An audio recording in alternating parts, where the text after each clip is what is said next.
Do you guys remember the name of the guy that a lot of people tease and point at as being the reason that Starfield is terrible? Not Todd. Praise be to Todd. Not Todd. Todd, you know, he's a separate thing entirely. Emil. Yeah, Emil is somebody people point to a lot. Well, he's come out and talked about Starfield, which is interesting. Okay, let's look at it. Bethesda Game Studios' big three RPGs are now Fallout, Elder Scrolls, and Starfield. I don't think RPG is the right term, but whatever. Starfield is simply developing its own unique fan base. Starfield has its own unique personality and now sits right next to Fallout and Elder Scrolls. Oh man, okay. A Bethesda Game Studios veteran reckons the company's big three tentpole games now include Starfield, which is, quote, simply developing its own unique fan base. Speaking to Games Radar, ahead of Starfield's Shattered Space expansion, design director Emil Pagliarulo said that the studio's sci-fi mammoth, quote, has its own unique personality and now sits next to Fallout and Elder Scrolls. Starfield's changes to the Bethesda formula definitely inspired lots of heated debate, let's say, but Pagliarulo thinks it still fits right in with what the studio is famed for. Quote, it exists in a unique space, he explained. It might not be everybody's cup of tea. What is? We created a new IP from the ground up and an experience that is absolutely unique on consoles. And I'm not saying Starfield is better or worse than any other game, just different in what we offer. That weird Bethesda blend of immersion, action, and RPG. I have thoughts, but just a minute. Pagliarulo still acknowledges that Starfield is, quote, also different than Bethesda's other RPGs. Skyrim's open world exploration is now scattered across hundreds of procedurally generated planets, for example, but it turns out that's also what's helped it draw in a different crowd. Starfield is simply developing its own unique fan base. It's big and it's growing. Pagliarulo explained, Bethesda used to feel like the studio of Elder Scrolls. Then it was the studio you'd associate with Elder Scrolls and Fallout. Now it's Elder Scrolls, Fallout, and Starfield. Bethesda Game Studios is big three. Design director Todd Howard, director Todd Howard had previously hinted at big plans for Starfield's future with, quote, annual story expansions potentially coming for a very long time. And Pagliarulo now added that it's just the beginning. If they do more expansions like Shattered Space, we'll see how that goes. Because if you're not familiar, boop-a-doop-boo-doop-boo. That's what that is right there. A big old juicy. But yeah, I'm sure all these people rushed through it too, right? I made that tweet where I described when I finished it. I was like, yeah, I accidentally finished it in an afternoon. Accidentally, because I thought there was going to be so much more. I was like, I'll play it this afternoon. Tomorrow I'll film a video like halfway through the expansion or whatever. And no, it just ended. Like I accidentally finished it early because it was so short. But no, like that's the whole game. And people accuse me of rushing it and that my opinion was invalid because I played it and said it was short. And look where we are now. Look where we are now. Shattered Space is a boring and disappointing add-on. Wow. It's just bad. So yeah, keep doing annual expansions like this, man. Come on. So here's the deal. Here's the deal. Okay, I get it. Emil Pagliarulo, if you don't know him, he initially started blowing up when he did a talk. You can actually see on YouTube if you type in Emil Pagliarulo.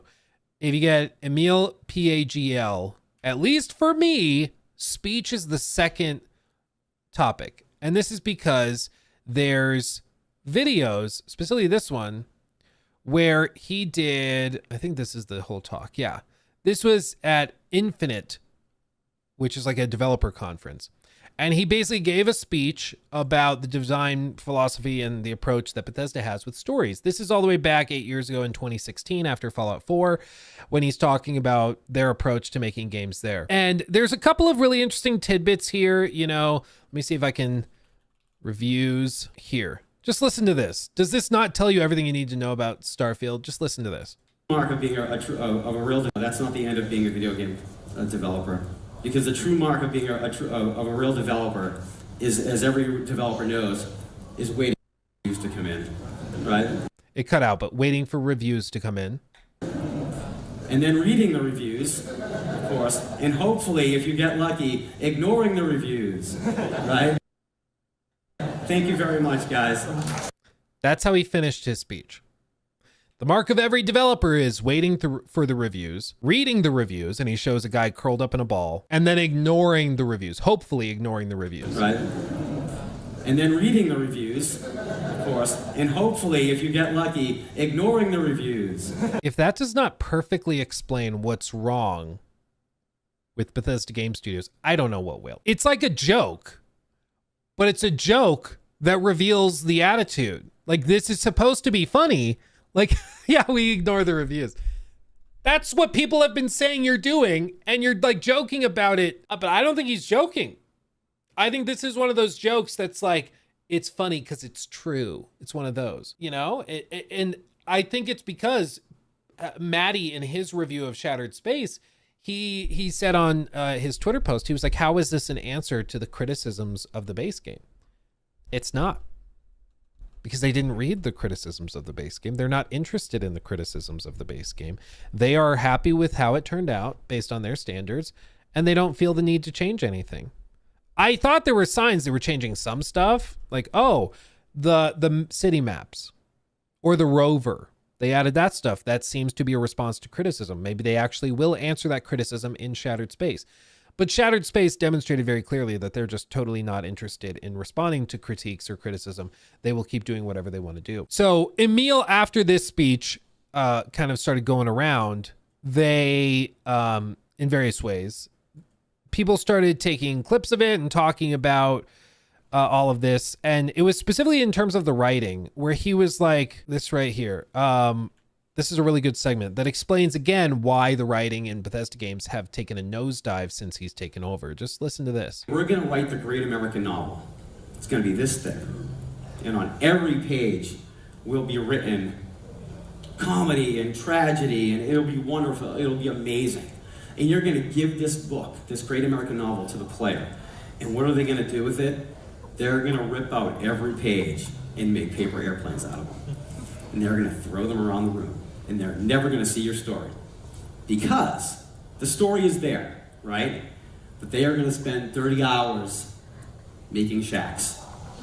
Okay? They're going to spend 20 hours looking for bobbleheads. Okay? But that's okay. We know that going in. That's the jagged pill that we swallow when we do this. Because can you start to understand why maybe the focus is not like much less on the writing? Because a lot of people are just going to ignore it. Why spend all that extra time improving the writing and hiring amazing writers and working on that if some people are just going to dick around and not try it, you know? Because again, great games are played, not made, and a story in a video game is an interactive thing. And so we know that, and we're comfortable with that.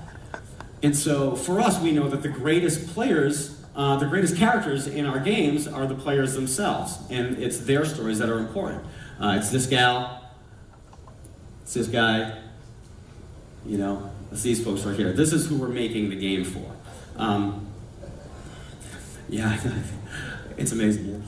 And so the speech is interesting. I recommend you look it up. It's, again, you can see the title right here. Talks from Story, Emil Pagliarulo, writer and lead designer of Fallout 4 and Skyrim. Because he tends to give his speech in a very descriptive way, not a prescriptive way, but like a very descriptive way, where he will make observations about the studio's process, or he'll make an observation about how, you know, the reviews are going to come in and then you'll cry about the reviews because it's inferred not going to be overwhelmingly good, but you can ignore it. Like, he'll make jokes about that. He'll make observations like we're going to try to write an amazing story, but a lot of players are going to ignore it. But he doesn't really go anywhere after that. He just says it and then says, and we're comfortable with that. And then he moves on. So I encourage you to watch the whole thing. But I think the main takeaway is that it gives you a little glimpse into their attitude and approach and how they view not just their fans, but also the games industry in general. And it creates a very unhealthy, in my opinion, development environment where they're not trying to develop a game that's critically acclaimed or that reviews well, which some people will be like, yeah, that's good because games journalists suck. Okay, fine, whatever. But in general, when a game is critically acclaimed by reviewers, it tends to also be pretty good. There's an occasional exception where maybe it's like critically acclaimed, but it's garbage. But in general, if the broad consensus of reviewers is that a game is amazing, it tends to be amazing, right? Which is why you can have pre-launch reviews for like Baldur's Gate, where it's getting all these 10 out of 10 reviews, and then everybody plays it and like, oh yeah, it's a 10 out of 10 game. Might even be 11 out of 10. So there might be individual exceptions, like IGN reviewed it poorly when it's really good, or reviewed it really well when it's really bad. There's individual examples we could point to, but the point is, when the consensus across the industry is that a game is amazing, it tends to be amazing. So the attitude of ignore the reviews is a dangerous one to hold, in my opinion. I think that that's a very slippery slope, and it gets you into a spot where you're at now, where it seems like BGS has gotten reviews that critique various parts of the game, and there is no acknowledgement, no discussion of it whatsoever, which is worrisome for future projects. You hear other things where you can start to see the foundation being laid mentally for a disregard of certain things, or a willingness to maybe quickly gloss over certain elements. Why spend all this time writing a really intense quest line if players are just going to ignore the prompts, if players aren't going to read the story prompts on the computer, if players aren't going to maybe ever see the quest at all? Like, he's just describing that a lot of players are going to skip over that. And you could see the foundation being laid for the excuses of why to just not put that much effort into it. And now we see kind of I think the late stage effects of this philosophy that were outlined in this speech in 2016. And you know what? I saw a really good video from the old guys that did the No. Yeah, here it is. So these guys run Inside Games. This used to be The No, if you remember that show. But these guys are OGs. They've been around forever. And I saw this clip the other day, and I thought that it actually put into words very well a piece of the Bethesda puzzle, specifically what Lawrence here says about Skyrim and Bethesda in general. So let's see if my memory serves me right, if I found the right. I think that the gaming populace has finally developed taste. And I think Skyrim is unintentionally campy. Like, it's very self-serious, but it ends up being really stupid when a bunch of people with silly voices recite all this kind of bad writing to you, but that makes it good. Meanwhile, like, once it gets out of the camp layer, it just becomes boring. It has to be worse or way, way, way better. And then it lands in Bethesda territory, but just in the middle where it's trying to be a decent game that's fun, not working, sorry. And I heard him say that. I was like, oh my God, he's right. Part of the thing with Bethesda is that their games are clunky and campy, and they don't always work that well, but that's part of it. You know, when you're talking about quality with Bethesda games, there's a spectrum with every game. You know, you have the masterpieces like here, which is like Baldur's Gate 3, where it's just phenomenal. The writing's amazing, gameplay's great. There's that. And then on the flip side, you have just total dumpster fires. The game doesn't work at all, like The Day Before, right? Looks like PB, but The Day Before. Okay, so you have other games over here that are just total disasters. There's basically not a game there at all. And Bethesda's stuff kind of fits into a little area in here, which is like the camp zone, where you can have games that maybe are not like the most profoundly amazing in terms of production value, writing quality, gameplay quality, but they're campy and they're just junk food fun games. And that's kind of where a lot of these games land. Like, you could have a Skyrim land in here, or you could have Fallout 4, or maybe Fallout 3 is the better example. And these are successful in these areas because they fit into the vibe and they're not trying to step out of what BGS is capable of. You know, they're campy, silly, kind of stupid games. What he's saying is that once these games try to step out of that boundary of the campy realm, because it seems like BGS is not aware of the reality that they don't actually make industry-leading games. They don't actually make critically acclaimed games, at least like they used to. Even Skyrim was kind of accidentally, it seems, critically acclaimed. But what I think happened is after Skyrim, BGS was like, we made Game of the Year. We made a cultural phenomenon. So with Fallout, we need to go in that vein too and go and create the next really impactful game. And it kind of landed like out here, where the writing wasn't actually that great. Or rather, maybe I should say they were pushing for right here, but they actually slipped out over here and got like Fallout 4, where it wasn't aware that it needed to be campy, and it was accidentally like they were trying to be really serious and intense and potent and powerful, but it just comes off weird and the writing isn't very good, and so it just doesn't land right. And same thing with Starfield. Like they were trying to go over here, they were trying to make something really amazing and impactful. They were talking about how it could be the game of the generation, whatever, and it ended up being, you know, over here. And they're just not aware that they need to land in this campy box, and that it shouldn't be like this really intense, masterful, serious thing. They're not on that same level as even like CDPR or Larian and you know, those players that are making graphically amazing games that are cinematically very impressive, that have amazing writing and really intense, impressive gameplay. They're just not there. And so instead of staying kind of in their lane where they can dominate against companies like Obsidian or companies that are making those sort of AA and lesser AAA style games, they just overstep and try a little too hard to get into this far area to compete with these guys. And once you get into competition with Baldur's Gate, once you get into competition with The Witcher or with Star Citizen or other space sim games like No Man's Sky, you just get shot right back down. But BGS is kind of unaware of the joke that's been played on them. Because again, I just think that this is very, very accurate. I'll let him say it again. It's really But that interesting. doesn't mean I want to play Starfield. They're, man.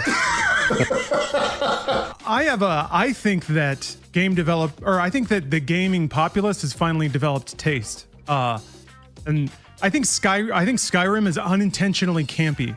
Like it's very self-serious, but it ends up being really stupid when a bunch of people with silly voices recite all this kind of bad writing to you, but that makes it good. Meanwhile, like once it gets out of the camp layer, it just becomes boring. It has to be worse or way better. And then it lands in Bethesda territory, but just in the middle where it's trying to be a decent game that's fun, not working, sorry. I think that's brilliant. I think that's exactly right. And I think the little observation at the start, kind of half jokingly, I think the gaming populace has finally developed taste. I do think to a certain extent the sentiment there is true. I think that gamers used to put up with a lot more camp, so long as it was just stupid fun. Nowadays, gamers expect fun, but if it's stupid fun, they need it at a discount. If it's going to be like kind of crappy writing, if it's going to be clunky gameplay, if it's going to be technologically inferior to the competition with constant load screens and bugs and glitches and stuff, then, you know, you're just not playing in the same realm.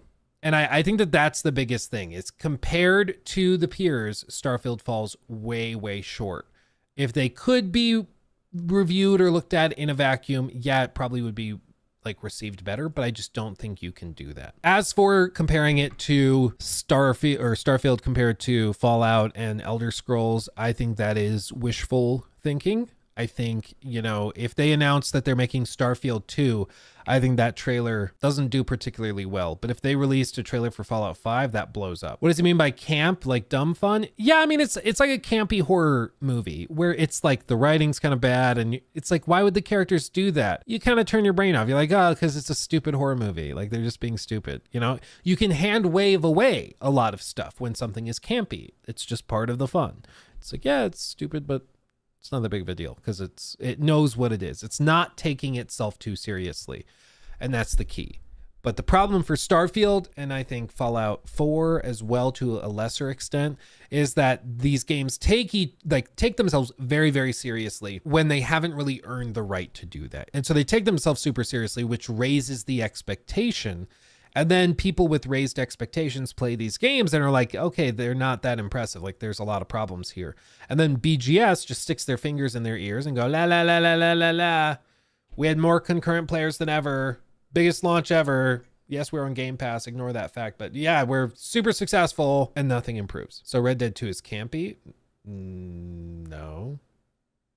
Oh, because there's camps? Is that what you mean? Maybe. Yeah, I guess in that standard. No, Red Dead's an example of a game that takes itself very seriously in its narrative, and it earned the right because it is so well written, so well made, so well produced. I think campy games were much more common back in like the late 2000s, early 2010s, and it was more tolerable. I think people put up with it and thought it was fun. But the industry is so competitive now, and there's so many amazing options out there, especially on the AAA side of things, that campy, silly, kind of clunky games are just not anywhere near as acceptable as they used to be. But BGS is kind of, I think it's not in on the joke. Yeah, there's good campy and bad campy. Yeah, I think like Fallout 3, Skyrim, those are like good campy. Like they just don't take themselves too seriously, intentionally or not, but they are still just fun. And I've called them for years, I call them junk food games. It's like popcorn at the movie theater. It's not going to fill you up or anything, but it's still something that you enjoy popping in your mouth. Like, you'll still be hungry afterwards. There was no real substance there, but you're still glad that you had it and that you enjoyed it. I think with Starfield, though, Starfield is like a frozen TV dinner that thinks it's a filet mignon steak. That's my problem with it. Well, there's lots of problems with it, but I think that in the same vein is a problem with Starfield, is that it just doesn't know what it is.